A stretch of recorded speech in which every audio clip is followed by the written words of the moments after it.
Un homme ambitieux, prêt à tout pour être reconnu, trahit la confiance de son collègue en s'appropriant son travail.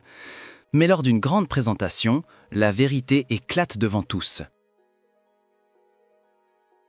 Le bruit des touches d'ordinateur résonnait dans l'open space, mais au milieu de cette routine, un homme rêvait d'une gloire rapide. Antoine, un trentenaire au costume trop serré pour son ambition, voyait son avenir tracé. Il voulait être reconnu, applaudi, admiré. Mais son problème, c'était qu'il n'avait ni patience, ni véritable créativité. Son regard se posait alors sur Julien, son collègue discret, un homme d'une quarantaine d'années, réfléchi et méthodique, dont les idées semblaient jaillir avec une facilité déconcertante. Antoine sentait son envie se transformer en jalousie. Et dans cette jalousie, naissait une idée sombre. Pourquoi créer quand il suffisait de prendre? Julien avait toujours considéré Antoine comme un partenaire de travail. Ils échangeaient leurs réflexions, partageaient leurs doutes, bâtissaient ensemble des projets solides. Mais derrière le sourire opportuniste d'Antoine, une fissure s'élargissait. Chaque fois que Julien lui confiait une note, un schéma ou une piste d'innovation, Antoine voyait une opportunité. Il notait, copiait, ajustait, puis se l'appropriait dans l'ombre. Julien, naïf, continuait de faire confiance.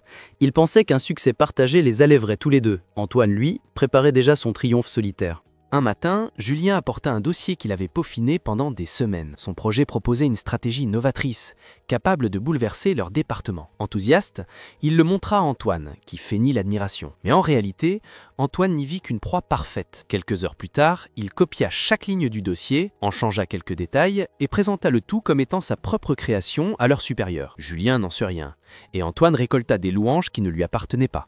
Les jours suivants, Antoine devint la nouvelle étoile du bureau.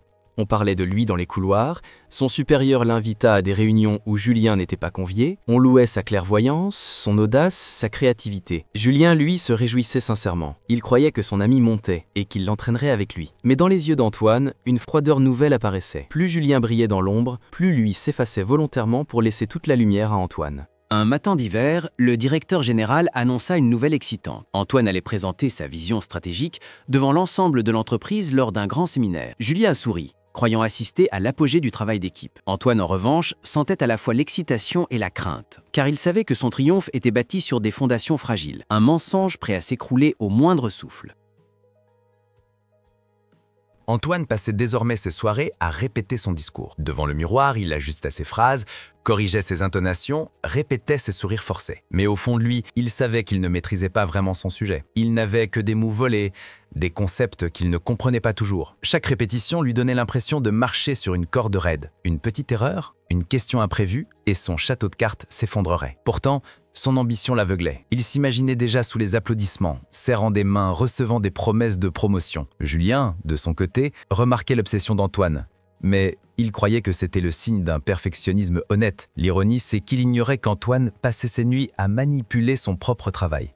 À l'approche du séminaire, des murmures commencèrent à circuler. Certains collègues se rappelaient avoir entendu Julien exposer des idées similaires des mois auparavant. Une secrétaire confia à un autre employé qu'Antoine n'avait jamais semblé aussi inspiré avant de se rapprocher de Julien. Ces petites remarques restaient dans l'ombre, mais elles commençaient à gronder. Julien, lui, ne s'en préoccupait pas. Il avait confiance. Pourtant, un malaise diffus le gagnait. Un soir, en revoyant ses propres notes, il réalisa qu'elles correspondaient presque mot pour mot à ce qu'Antoine préparait pour sa présentation. Le doute l'effleura, mais il chassa aussitôt cette pensée. Il n'oserait pas.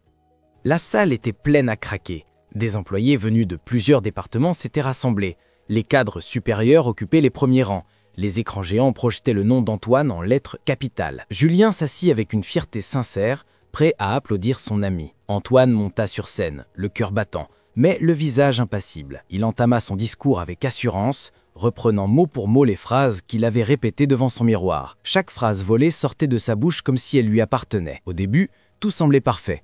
Le public hochait la tête, les supérieurs prenaient des notes, Antoine se voyait déjà couronné. Mais au fond de la salle, certains regards se tournaient vers Julien, intrigués. Alors qu'Antoine avançait dans sa présentation, un directeur l'interrompit pour poser une question technique. Pris de court, Antoine bafouilla. Les mots ne venaient pas, car il ne comprenait pas vraiment la logique du projet. Son discours préparé ne couvrait pas cette éventualité. Un silence lourd s'abattit. Dans ce moment fragile, Julien sentit une brûlure dans sa poitrine. Il connaissait la réponse. En fait, il avait écrit cette partie du dossier. Un collègue, voyant l'hésitation d'Antoine, lança « Julien, toi qui avais évoqué ça il y a quelques mois, qu'en penses-tu » Tous les regards se tournèrent alors vers lui. L'équilibre de la salle venait de basculer. Julien, surpris, répondit avec calme et précision. Ses explications limpides contrastèrent brutalement avec la confusion d'Antoine. Le public remarqua la différence. Peu à peu, un murmure parcourut la salle. Antoine avait-il réellement conçu ce projet? Le directeur général fronça les sourcils, comparant mentalement les propos d'Antoine avec la clarté de Julien. L'air triomphant d'Antoine s'effrita. Il tenta de reprendre le contrôle, mais chaque mot sonnait faux. Julien, sans même le vouloir, venait de lever le voile. Le masque qu'Antoine avait mis tant d'efforts à maintenir commençait à se fissurer sous les yeux de toute l'entreprise. Le silence qui s'installa dans la salle fut plus pesant que n'importe quelle réprimande. Les supérieurs échangèrent des regards lourds de sous-entendus. Certains chuchotaient entre eux, d'autres observaient Antoine avec suspicion. Julien, sans l'avoir prévu, était devenu la pièce maîtresse de la présentation. Chaque explication qu'il donnait renforçait son rôle de véritable créateur. Antoine, lui, transpirait abondamment. Ses mains tremblaient et ses phrases se réduisaient à des répétitions maladroites. Les spectateurs voyaient clair. Le brillant stratège qu'on leur avait présenté n'était qu'un imposteur maladroit. Alors que Julien répondait à une nouvelle question, un cadre supérieur se leva et prit la parole d'un ton tranchant. « Je me souviens, Julien, tu nous avais déjà parlé de cette idée lors d'une réunion préparatoire. Pourquoi ne pas avoir présenté toi-même ce projet aujourd'hui ?» La question, bien que posée avec respect, fit l'effet d'une gifle pour Antoine. Toute tentative de dissimulation s'effondra. Julien, pris de court, avoua qu'il avait jugé inutile de mettre en avant son travail seul et qu'il croyait sincèrement au travail d'équipe. Cette modestie renforça l'admiration de la salle pour lui et enfonça encore plus Antoine dans son rôle de traître.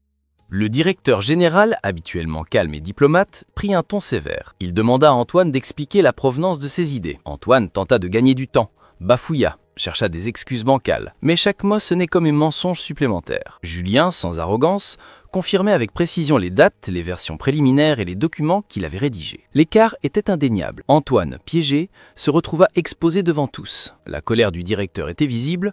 Non seulement Antoine avait trahi son collègue, mais il avait aussi tenté de tromper l'ensemble de l'entreprise.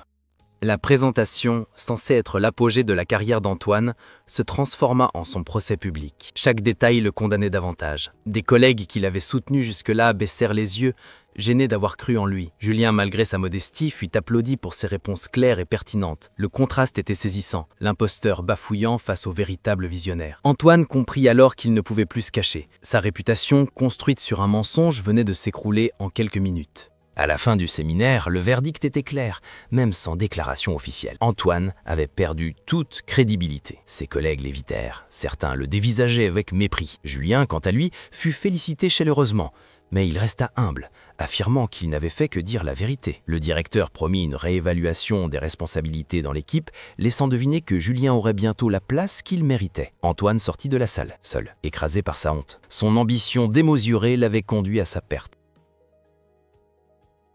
Dans les jours qui suivirent le séminaire, Antoine découvrit la froideur du silence. Lui qui avait été adulé, invité à toutes les réunions et entouré de flatteries, se retrouva désormais ignoré. Ses collègues détournaient le regard, ses supérieurs ne répondaient plus à ses mails, et même ceux qui l'avaient soutenu au début l'évitaient. La machine de l'entreprise l'avait déjà relégué dans un coin sombre. Chaque couloir traversé devenait un chemin de honte. L'ambition qui l'avait poussé à trahir lui apparaissait maintenant comme une prison qu'il avait lui-même construite. Julien, lui, vit sa vie professionnelle basculer. Le directeur général le convoqua pour lui confier davantage de responsabilités, soulignant son intégrité et son esprit d'équipe. Ses collègues vinrent le féliciter, certains s'excusant même de ne pas avoir reconnu plus tôt sa valeur. Julien accepta ses louanges avec humilité, affirmant qu'il n'avait jamais cherché la gloire, seulement à travailler honnêtement. Ce contraste entre son attitude simple et la prétention d'Antoine renforça encore l'admiration qu'on lui portait. Antoine réalisa peu à peu l'ampleur de sa perte. Les projets lui échappaient, son avenir au sein de l'entreprise devenait incertain et sa réputation était irrémédiablement entachée. Lui qui voulait gravir les échelons s'était condamné à la chute. Mais ce qui le rongeait le plus n'était pas seulement la perte de prestige, c'était la conscience qu'il avait trahi quelqu'un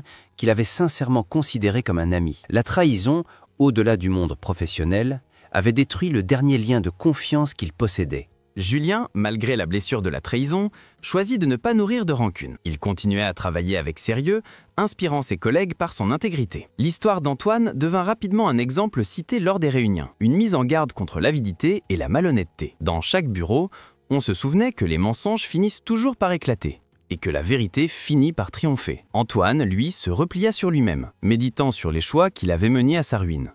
Ainsi s'acheva l'histoire d'Antoine et Julien, une histoire de trahison, de vérité et de justice. Antoine avait voulu s'approprier une gloire éphémère, mais c'est Julien, par sa sincérité et son humilité, qui en sortit grandi. Le karma avait frappé, implacable, rappelant à tous que la reconnaissance ne se vole pas, elle se mérite. La morale était claire, simple et universelle. La trahison ne mène qu'à la chute, tandis que l'honnêteté, même discrète, finit toujours par briller. Et vous, chers lecteurs, qu'en pensez-vous? Avez-vous déjà été témoin d'une telle injustice au travail? Si cette histoire vous a captivé, n'oubliez pas de vous abonner pour découvrir d'autres récits où le destin remet chacun à sa juste place.